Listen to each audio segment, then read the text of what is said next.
So we need to remember that every declaration of a variable we must follow three steps. We must choose a type, in this case double. We have to choose a name, in this case age, and we must assign a value, in this case 25.5. Actually, the value we can assign later. So the value must fit the type. We cannot assign here a string because we declare that this is of type double. So because of that, all of these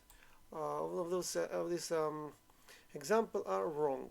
For example, we try to assign a char a wrong value. Here is string. Here actually there is an apostrophe on both sides, but this is not a character. There is more than one character, so it's wrong. Here this is actually one character, but this is not a character, this is a number. If we wanted to be a character, we had to put apostrophe on both sides. And this is true, this is of type boolean, we cannot assign it to variable of type char. So all of these four are wrong. And these five also wrong. We declare a variable of type int, and we try to assign it string, and string, even though it's 1, 2, 3, but it's with a quotation marks on both sides, so it's not a string, it's not a number, it's a string. 1 to 3.4, it's a double, so we cannot assign it to a int. True, it's a boolean, also we cannot assign it to int. And this is too big number for int. So all of these five examples are wrong. And here is another three example, wrong example. We try to assign a string variable, str1, with a value of 123. It's a number, and we cannot assign it to a string. I'll say true, it's a boolean, we cannot assign it to a string. And a character, we cannot assign to a string. So we saw here some examples that we cannot assign a variable of some type with a value of another type. But there is something very important called called object. The object type is very important. This is the base type for all types.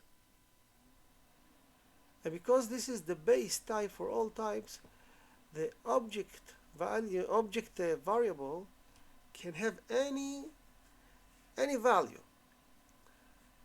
It will be hidden inside him, but any value we can assign the object variable. For example, string first name, we assign it to Robert. This is okay.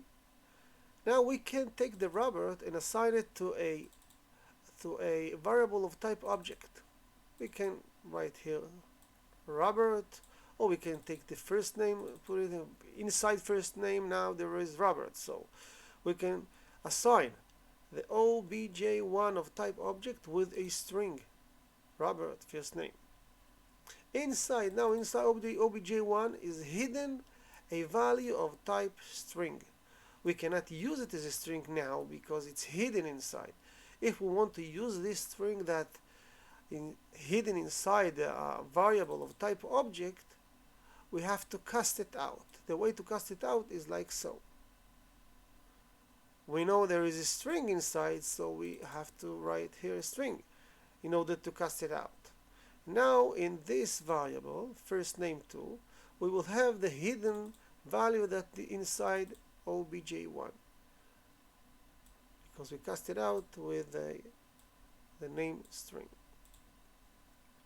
And here, of course, when we'll print it on the screen, the first name 2, we will see the value that was hidden here in the obj1 of type object. And another example, type float. The name of the variable is float number 1, and the value is 123.123, float, f float. And now we have a variable obj2 of type object. And because object is the base of all other types, Now the variable obj2 can have any value. So here we assign it the obj2 with the value of a float. We could also write here the number 1, 2, 3 point whatever, but we can put here also the variable, the float variable. So now inside obj2, hidden inside him, we have a float number, and in order to cast it out, we need to write this before object2, and this is float, type float, name variable we call flnum, and the value is what's hidden inside obj2 casted to float, and here will be 123.123. If we will print it, right click on our project, debug, start new instance, we will see Robert and 123.123.